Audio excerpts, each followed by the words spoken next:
Hello, this is Miles Sewer, and I'm thrilled to be with Charlie Betz today and kick off CIO Chat 2.0 virtual this year. And we've got Charlie who's going to talk to us today about the new digital value chain and DevOps and beyond. And so I want to thank Charlie for this, and I'll come back towards the end and maybe ask a question or two. But thank Charlie immensely for what he's doing. So let Charlie take it away. Thank you again, Charlie. Thanks, Miles, and thank you all for attending and watching this virtual summit. Very honored and privileged to be doing the keynote. I am going to talk today about research I've been undertaking into new operating models that we're seeing emerge with the digital transformation, DevOps, and agile movements that are sweeping the industry. I've decided that it's time to look back at where we've come from. And so I'm going to start with a little bit of discussion of the industrial era and where it left us and why we need such a dramatically different approach to organizing our digital capabilities now. And with that, I will move into the main presentation. So back in the day, we had the great inventor. We had the Teslas, the Edisons, the Westinghouses, the Alexander Graham Bells, and they had their laboratories where they created inventions of genius using the new scientific and physical principles that had been discovered by the Enlightenment and the scientific revolution. And once they had a viable new invention, we would then operationalize it through massive application of steam energy, electric energy, the creation of enormous supply chains and assembly lines, the ability to mobilize raw materials by the ton on a scale never known before in the human race's history. And this was the industrial era, and we achieved many great things. And certainly the lessons learned in the industrial era became a sort of template for how we thought very broadly about all economic activity. One of the most well-known forms or models for thinking about the industrial era was the Michael Porter value chain. It was proposed in the book you see top right, Competitive Advantage, classic work describing the industrial era. And you will see that Porter was very careful to say that real value, primary value, was the sequence of activities along the bottom, which were very biased towards manufacturing. You brought raw material in, you converted it into manufacturing goods. That is what is meant by operation there. You then distributed it via wholesalers and retailers, and then you also needed to sell it to persuade the public that they needed the new widget, and then you needed to service it. And everything else on top, even though it was called supporting activities, and you might think that supporting might mean that it's underneath, actually, Porter was very careful and very nuanced in that he put the supporting activities on top because they were a burden on the primary value chain.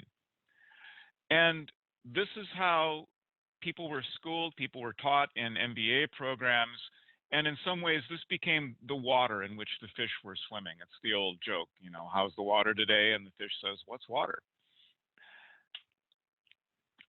To spice it up with some illustrations, we see technology development in the lab, R&D, and I'm going to be coming back to that. So notice that R&D was considered supporting. It was considered an overhead process. You certainly had information systems as a recognized part of firm infrastructure. Porter himself recognized that. Operations, as I mentioned, was the manufacturing operation, and it was seen as distinct from servicing. Servicing, for example, in the automobile world was carried out by the dealerships, and it was not the same thing as operations. But as we digitally transform, one of the things I've noticed is that there's a whole set of relationships here that are being reevaluated. And I think a lot of what we are seeing, this is the crux of the matter, is the relationship between R&D, operations, information systems / information technology, and the servicing capabilities. For example, as we started to see digital systems become primary, as the e-commerce movement started to spin up, the research and development organization in conjunction with marketing might often say to the information systems, the IT group, we're not going to let you build the e-commerce site because you are slow and ineffective and we have no faith in you. And I saw this firsthand at a number of companies I worked at. Similarly, the information systems and IT group, if they were talking with the operations people, one of the first things the operations people would say is stay the heck out of our plants. And this is we see this even today with the IT-OT divide and some of the current debates and dynamics around Internet of Things and how that's going to play out. But the divide between operational technology and information technology has very, very deep roots. It's not all centered around IT. The operations groups and the service groups would frequently find themselves saying to R&D, we need you to be a lot more responsive to feedback from us. For example, we had the whole movement around design for manufacturing. And certainly the input, the learnings, the lessons learned by the servicing organizations would often be inputs back into the R&D cycle, but this happened on a very, very slow feedback loop.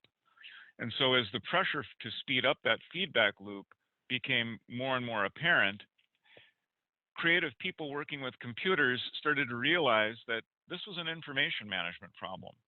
More on this later. The service organization vis-a-vis the operations organization, that might have made sense in manufacturing, but even back in the day when Porter created the value chain, didn't make a lot of sense for services-centric organizations like financial services. Operations, it was largely service then. Now there's some distinction, but not nearly the same clear delineation you might see in manufacturing with the plant floor vis-a-vis the field service operations. So even back in the day, Porter's value chain fell a little short, and increasingly as we move into the digitally transformed economy, it's harder and harder to see a crisp delineation between operations and servicing. But perhaps the biggest challenge and the biggest concern with the Porter value chain is that it frames R&D as overhead, not part of the primary transformation of raw materials into finished goods and the distribution and sale of those finished goods. And in the digitally transformed organization, R&D cannot be seen as overhead. It is part of the primary value chain, if such a thing still exists. I have some thoughts on that. Another ancillary aspect of the industrial era was the rise of industrial engineering. Now, as IT and digital professionals, we all certainly have heard the term best practice. But where did that emerge? Again, fish meet water. At some point, somebody strung those two words together, best practice. And I don't know what the historical record actually states, but if there was one individual who could have credit for saying it first, it would probably be Frederick Taylor, the individual likely pictured here, scrutinizing the work being performed by a boiler engineer and documenting what will be the one best way, the best practice for assembling and or servicing that boiler as it is constructed by the hundreds of thousands in some plant and then distributed across the country. Now, industrial engineering gave rise to Six Sigma, continuous improvement, a whole raft of techniques and practices around things like efficiency. We had the concept of the efficiency expert. Heck, it even entered popular culture with the Gilbreths and the best-selling book Cheaper by the Dozen, turned into a movie even. But all levity aside, one of the outcomes of the industrial era was the idea that new product was created by projects, and if it involved digital capabilities, IT, computers, we used a waterfall development process, which was seen as efficient and linear and had a good understanding of the dependencies and also the risks inherent. At least that was the theory, that if we planned rigorously, the work would just naturally flow downhill, just like water over a waterfall. We also saw increasing emphasis on process management.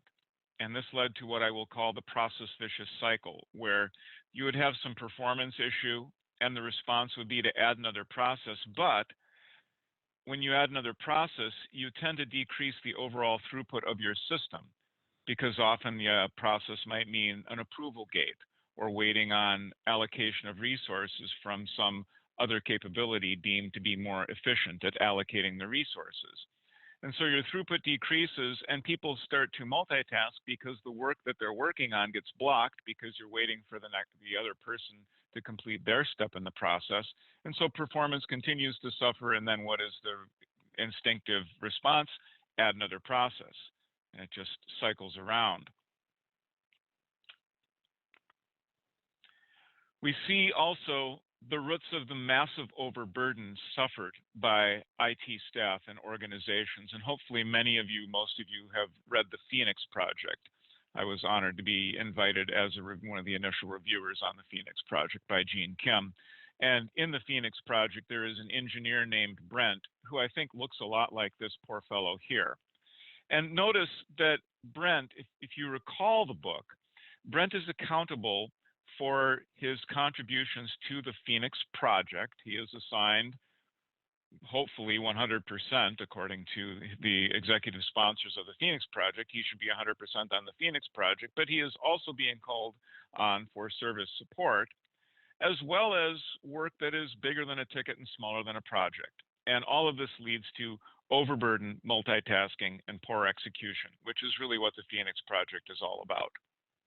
And I believe that the roots of this lay in the lessons that were learned in the industrial era. Techniques and approaches, operating model approaches that worked in the industrial era no longer worked in the digital era. And we started to see this in very painful ways that I lived through to some degree, and many of us did, in the late 90s and through about 2010, when we started having the conversation around new operating model approaches in DevOps. Because, in fact, digital, DevOps, agile, they do require new approaches. The tsunami of digital is overtaking the old world. Now, the sponsors of CMMI, ITIL, PMBOK, and COBIT are all relatively aware. And I want to make it clear that there are some important institutional forces here in the guise of ISACA and PMI, Axelos, and they're aware and they're doing their best to adapt and become relevant to this new world. I'm not going to editorialize on how effective that is currently, but certainly as we look at the versions of all of these products circa, say, 2017, they still were not ready. And in many cases, people have decided to move beyond them. And there are many digital organizations that are really using very little of this guidance at this point and succeeding just fine. So I think time will tell what will happen to the operating model of vendors, or the operating model standards and frameworks providers. Vendors, not quite the right word. But I will talk a little bit now about what the new operating model really does need to look like. And I'm going to start with this term, DevOps. It's a fascinating word, and it brings a lot together. It brings together the traditional IT, the R&D function, whether it's fundamentally dependent on computing or not, Development is development. Research and development, R&D, may have a digital component or it may be more physical. The important thing to remember about R&D is that it is about the quest for new information. That is what fundamentally distinguishes R&D. It brings together operations, clearly. Ops. Well, what do we mean by ops? And just because manufacturing ops was about the assembly line and DevOps seems to be a bit more about software, doesn't mean that there aren't significant lessons and parallels to be drawn here. And then finally, of course, it also brings in service, i.e. the customer experience, a topic near and dear to our hearts here at Forrester in the age of the customer. DevOps brings this all together. And in particular, what I see DevOps bringing forth is the age and the rise of the product team and the product team of teams. And all of this is coming together in what I would call the new value chain. Now, in the new value chain, R&D is absolutely on the bottom. And it is there in the planning, in the coding, in the building. In fact, I view the whole left-hand side of the loop more as about the formulation of hypothesis, and the hypothesis testing is more on the right. So that is the fundamental value chain, and it's not a one-way, one-and-done linear thing where we've taken some physical raw materials and converted them into finished good and then distributed that finished good to a consumer. It is much more about this infinity loop, this Mobius strip here, that is continually feeding back on itself. And that is the essential nature of the product team, whether it is producing market-facing product and actually generating external, monetizable even value to external stakeholders, or it is producing internal value, supporting internal functions that notice that they all have the little miniature figure 8 on them because everything is increasingly being run as a product team with some degree of relative autonomy. Now, you have a coordination problem, absolutely, and I'll get to that. Notice a couple of important points here. I have ESM. Well, what does ESM mean? That stands for Enterprise Service Management. That is the vendors like ServiceNow, BMC, Sharewell, Micro Focus, and the rest who are providing the portals through which the services of your organization are exposed and made available to those who need them. And every product team needs the other teams. I may be iterating on a digital product and I get to a point where I'm achieving some momentum and I now need some information from the sourcing organization. Can I get a contract with thus and so? Is this thing available in the market?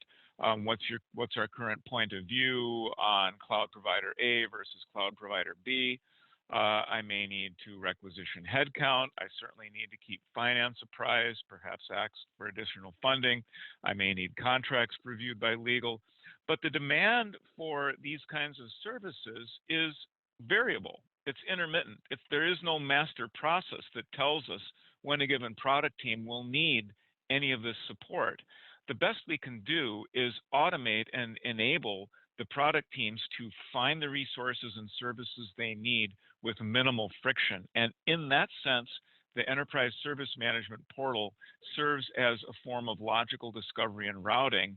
I had a bit of a light bulb the other day. I realized this was exactly what the service mesh is doing and API management is doing for your automated application services. If I look at a description of what a service mesh does, it does discovery. It helps you map a logical service name to the physical IP address that it is currently answering to. And that's essential when you're dealing with large numbers of microservices. Well, it's the same analogy with the Enterprise Service Management portal, which also will have a couple of different channels, such as self-service channels, chat ops channels, enabling access to these immensely important enterprise resources and services that the product teams need. And of course, everything, again, to reiterate, is itself managed as a product.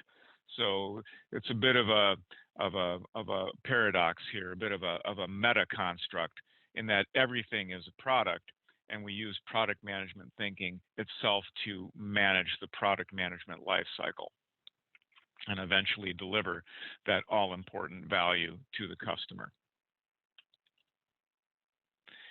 And all of this depends or is characterized by the rise of the knowledge worker. Peter Drucker, the great management thinker Peter Drucker, talked at length about Frederick Taylor and his impact, and was not at all prone to overly criticizing Frederick Taylor, whose impact on the industrial era is inarguable. But Drucker said as early as 1959 that while the 20th century would be the age of the knowledge worker, the 21st century would be the age of the knowledge worker. I'm sorry, did I say that wrong? The 20th century would be the age of the manual worker, while the 21st century would be the age of the knowledge worker. And 40 years before the 21st century, Drucker called it and he nailed it.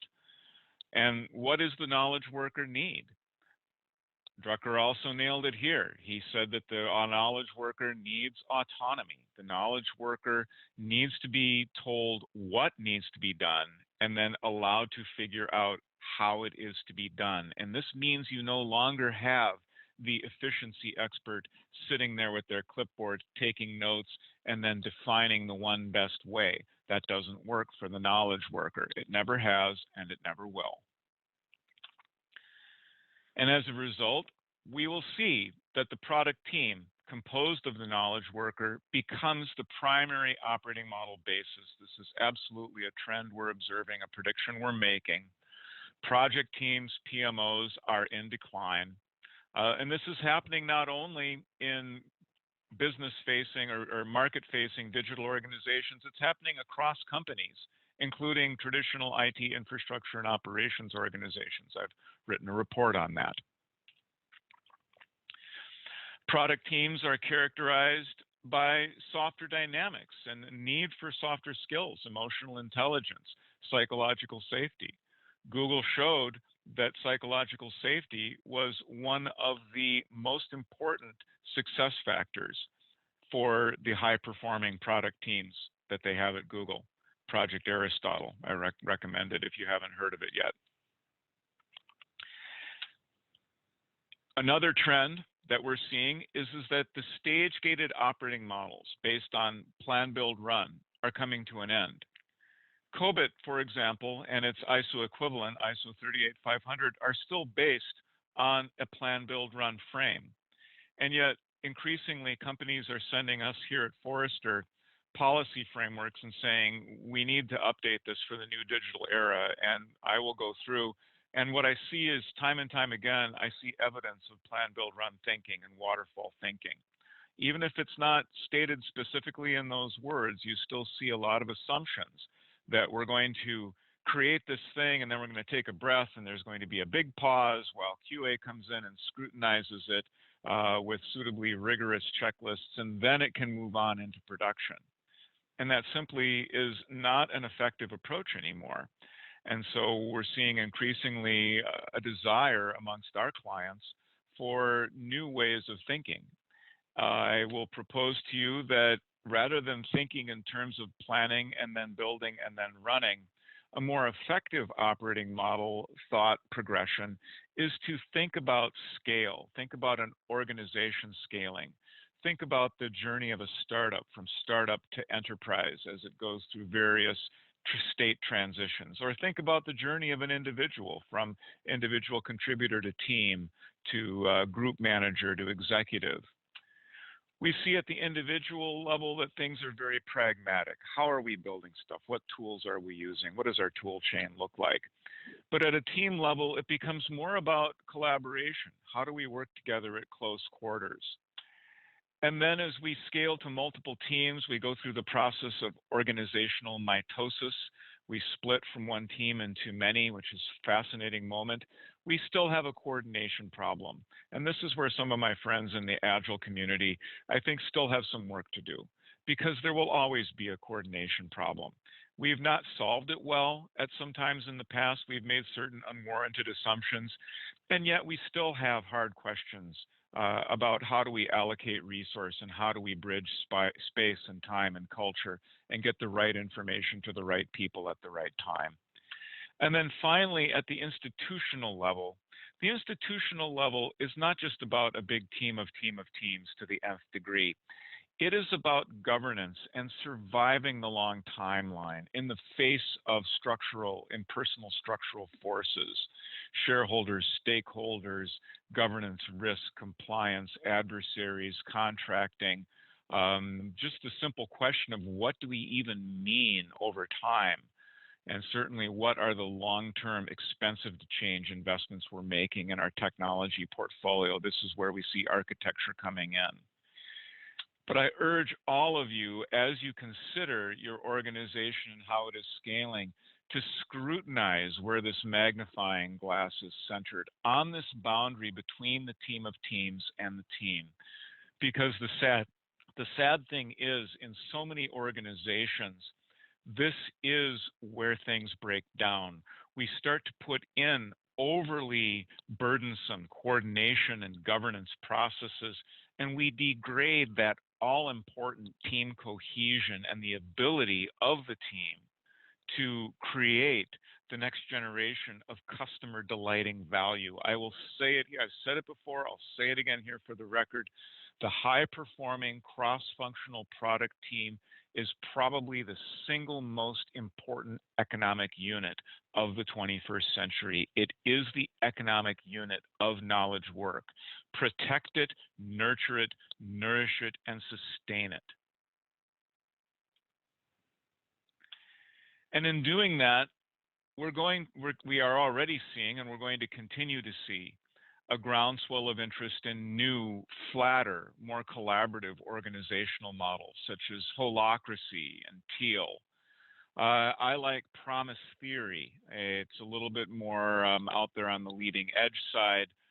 But again, as I mentioned before, as we look at the ongoing iteration through the product management infinity loop here, we make promises and we test them. And then we make new promises and we test those. It's a continual form of hypothesis testing, but it really centers on the commitments that we're making to each other. And that becomes, I think, the basis for governance and even audit and compliance. What is the role of the new auditor? What is the fundamental premise of the new operating model, the new governance framework? It's that teams are making measurable promises and holding themselves accountable for them and being held accountable for them. Not so much that teams are following checklists, but rather that teams are following this overall framework of making their commitments known and sticking by their commitments. And I believe firmly that you can and should measure and confirm and validate that, and that could be the basis of a new assurance model. Again, with all due respect and love for my friends in the Agile and DevOps communities, sometimes I get the sense that they think the auditors are just going to go away. And if I've said once, I've said a dozen times in the past year, no, the audit committee of the board of directors is not going to go away. They will find something to do. And I believe that these new operating models absolutely can still be held accountable and provide the necessary guidance for a framework of assurance. Now, I want to turn to the future of the infrastructure and operations organization, because this is a topic near and dear to my heart, and it is where I am positioned at Forrester. I serve the I&O professional. Many of you who are CIOs, of course, you have your SVP of I&O. And let's talk a little bit about that term I&O. Just kind of rolls off the tongue, doesn't it? And yet it takes some unpacking, because if I say infrastructure, I am talking about a stack, infrastructure and applications. If I say operations, I'm talking about a life cycle. I develop, then I operate. And so we have a quadrant. And yes, us analysts, we love our 4 boxes, but this one makes sense, especially because it explains the long-standing lament in many IT organizations. We spend 75% of the dollars just to keep the lights on. How many times have we heard that? This is why.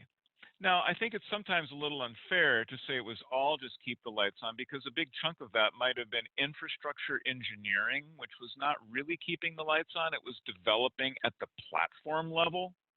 But be that as it may, I think we're heading into some very interesting times, because with infrastructure as code, your app developers say, hey, I can rock a Terraform template. I can cook up a chef recipe.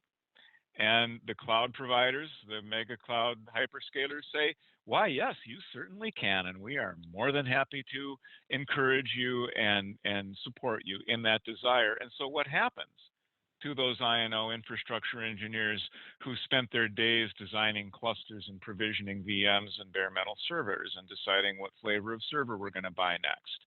Well, they're certainly under quite a bit of pressure.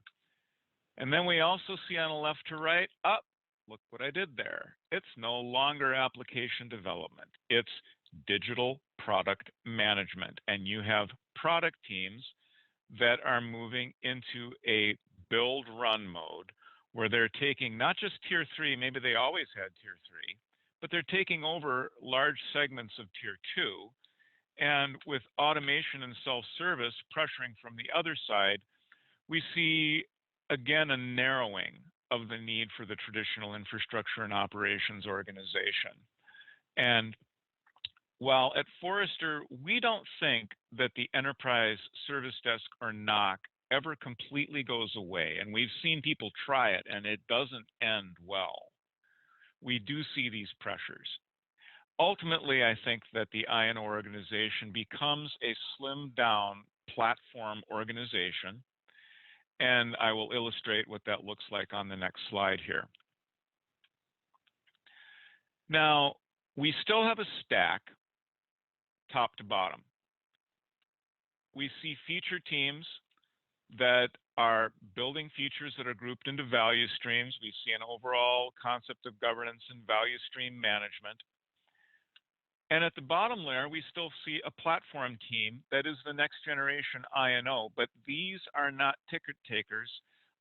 These teams are using product thinking. That's not to say that workflow completely goes away. Tickets need to be dialed down, and I think that there's some very well-warranted criticisms of ticketing, especially when queues are backing up. But let's not again throw the baby out with the bathwater. Sometimes a ticket is a perfectly fine signal that some work needs to be done. But along the top, I did a red herring. I deliberately misled you, because actually plan, build, run along the top are no longer a thing. We don't structure the operating model along big stage gates anymore, and so the left-right axis is no longer a life cycle. Instead, what we see is that plan, build, run are continuously iterating, and they're iterating, again, consistent with my other diagram, at the product team level. You could visually substitute the little figure 8 here, again, because all of these things are being run as product teams. Let me say a word about the coordination services. This includes things like the NOC, the service desk, major incident management, change and request management, certain levels of coordination and communication that I think remain important. We want to see them here at Forrester as a bit more optional and emergent and used only as needed. I don't think that, we didn't want to put them in as a layer implying a hierarchy, certainly not a hierarchy of management. But again, we've talked about this in some of our published research, and so I'll just mention that there. Now, in the final few sections I want to talk about, one of the challenges we have with this new model of microservice-based product teams is that these systems become complex and they have emergent properties. Now, what do we mean by that? Emergence means that we see behavior that wasn't necessarily predictable from looking at individual units. This is a starling murmuration, a beautiful flock of starlings. You can see them over the Thames, the English River, in the evening, and there are beautiful videos on YouTube of starlings murmurations swarming and flocking and forming these beautiful shapes. Now, each bird follows some very simple, what you could call bird business rules, with tongue-in-cheek here. Fly with the other birds, but don't get too close or far away. And of course, if the wind comes up, you got to follow the wind because it's stronger than you. And out of these very simple rules come unpredictable emergent shapes, like a flock of birds forming a giant bird, as pictured here. And I think this is a perfect metaphor for the API-driven digital economy, because back in the day, the assembly lines, they were complicated but not complex. You did not leave the factory making Model A's at night and come in the next day and find that it was all of a sudden making toasters or aircraft. And yet, I don't think it's too much of an exaggeration to say that that's kind of where we're headed today, because I can leave a set of microservices and publicly exposed APIs in particular, and if customer behavior, customer demand for certain services changes overnight, I may come in to a very, very different operational reality the next day. And this is the point Dave Renson was making when he talked about this. And so we need new forms of governance. We need governance that can deal with complex, dynamic, emergent behavior, governance that leverages automation as much as possible, but is also based on principles and not blind mechanical checklists. For example, what do I mean by dynamic governance? This is a dynamic steam engine governor. It uses centrifugal force to throttle the steam engine down if the steam engine spins too fast, and if the steam engine starts to slow down excessively, it then opens up the throttle. This is an old technology, and yet too often the thresholds and controls we see in IT organizations are static. And so I think that we have more and more opportunity, especially as AI and machine learning come online, to implement more dynamic controls. Here's a tangible example. Target Corporation uses a change credit rating. They went on record with this at a public conference I attended a couple years ago. And so here you have the product team, and you tell the product teams, well, we still have the change process. It may be unpopular, but we need to keep it for risk and compliance. But guess what? You are empowered. If you have a track record of releasing high quality code, you have a high change credit rating, and maybe we don't need to scrutinize your changes as much. And so it's not just a static, everybody goes before the change approval board kind of control anymore. It's much more dynamic based on the behaviors we're seeing at the individual team level and increasingly in terms of the system of systems. Another dynamic control that is made possible by product teams is the idea that the support, tier 1 and tier 2 support, can be turned back to the development team. Used to be the project team developed the system and threw it over the wall to operations and then ran away, got reallocated. Well, increasingly, if you have a steady state team, you can hold them accountable. You say there's too much technical debt, there's too much instability. You have to move off of creating new features until we get this system straightened out. And to make sure that you're focused on that, you're not going to have operational support anymore. All of the tier 1 is now going to start coming to you. This may seem a little extreme, but we know of cases where companies have done this. And it is, again, a dynamic control that is innovative because this was not possible back in the day, because we were all using project teams, which were, again, disbanding when the project was done.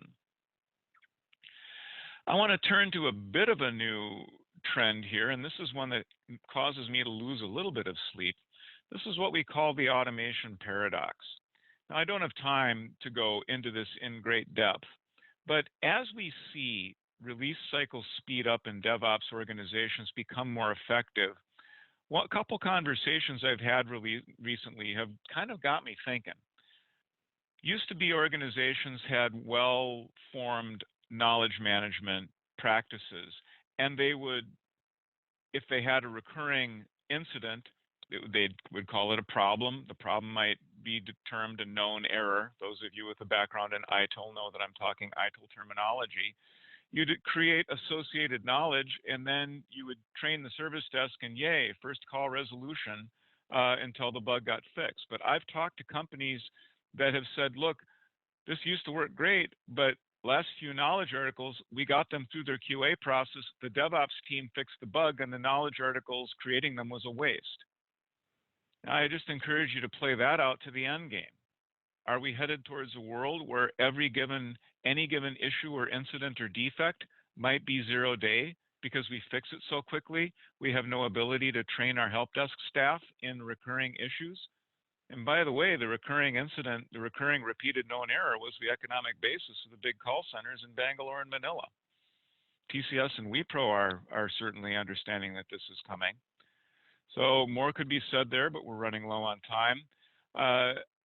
I do also want to point out the rise of resilience engineering. Resilience engineering is the new academic industrial discipline that brings together a wide variety of practices and philosophies such as human factors, ergonomics, systems engineering, complexity science, cybernetics.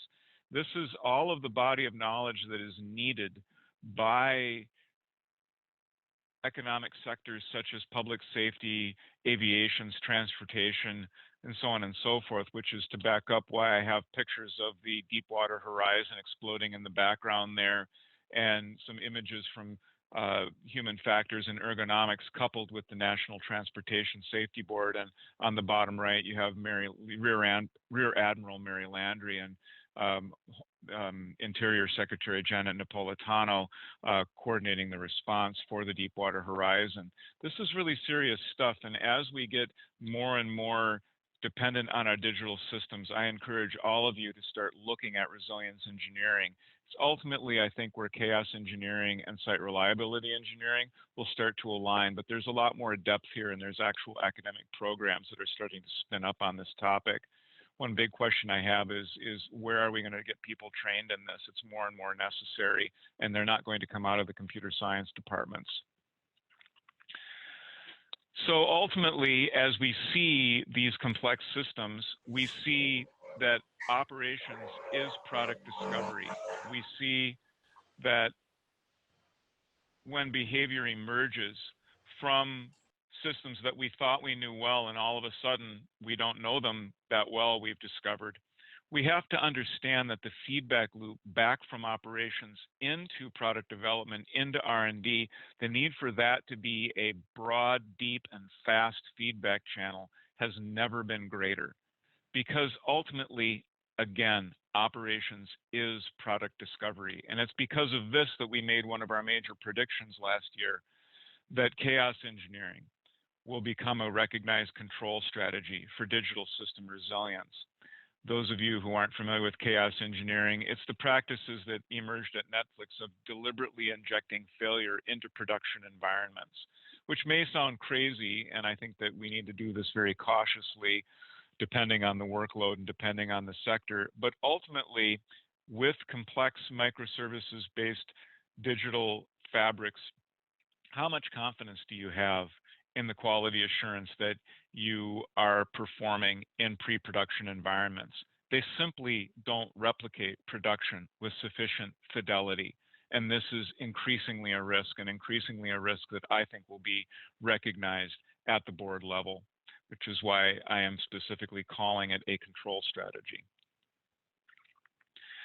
Now, we would not be complete on my last slide without a mention of the current environment and the current crisis we are in with COVID-19. It's tempting, I know, in this current crisis situation to say that, well, you know, Charlie, a lot of this stuff, it's still just too adventurous, and you know, we've had good luck with it, but we've really just got to batten down the hatches, and we're just going to fall back into the old ways. I think that this is highly, highly risky. I think that in a world of increasingly remote and digitally enabled work, the only option is to trust and fall forward into the new model. And the organizations that try and claw back into the old industrial model, they're the organizations that won't survive these current challenging times. I think the new model is what we need. Of course, one has to be judicious and careful. Certainly, if you have not made much of any progress in moving towards the new model, now is probably not the time for radical changes. But if you're on the cusp, fall forward, don't fall back, please. I truly believe that that's the best thing. And so in conclusion, I want to thank you all for your time and attention.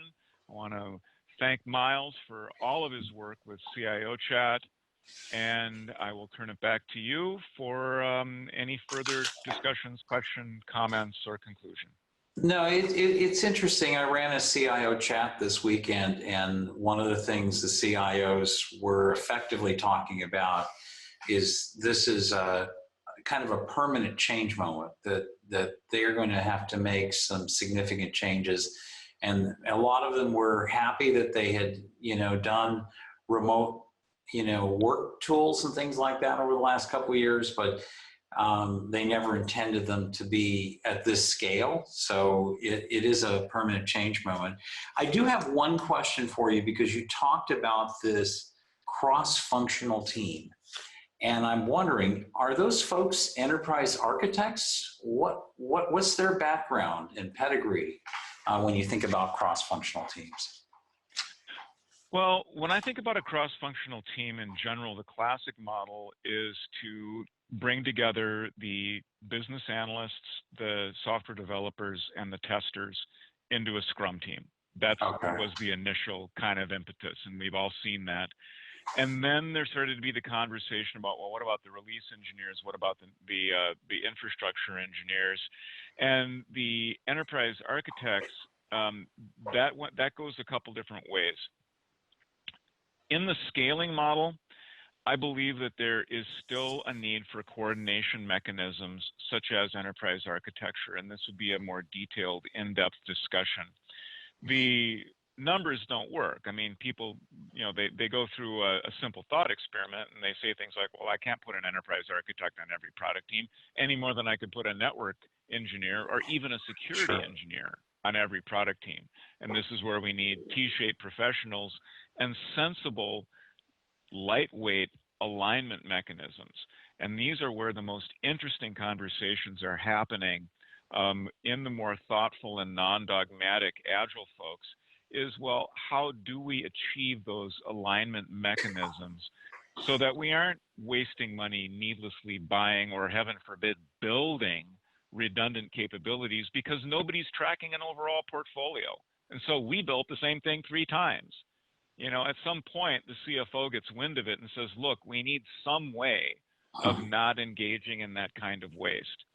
And so I do believe that EA, there's some deserved time in the penalty box. And I say that as a former EA, that some of EA's current challenges are fairly self-inflicted. But I do believe that EA is going to emerge from all of this stronger. But I don't see that we have an EA on every cross-functional team. I think we need other mechanisms. And I think some of those are still being discussed and worked out.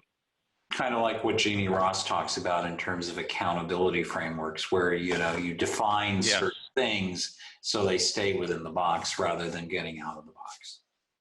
Right. You set up the guardrails, and the EA sets up the guardrails and is probably, hopefully, out of the picture by the time the product team is trying to go full speed. So the product team doesn't even really experience the EA function. But the EA function was the one that laid out some of those guardrails so that the product teams could go fast. And that makes total sense. Well, Charlie, I want to thank you for today. I think the CIOs are going to find immense value in listening to what you've suggested here.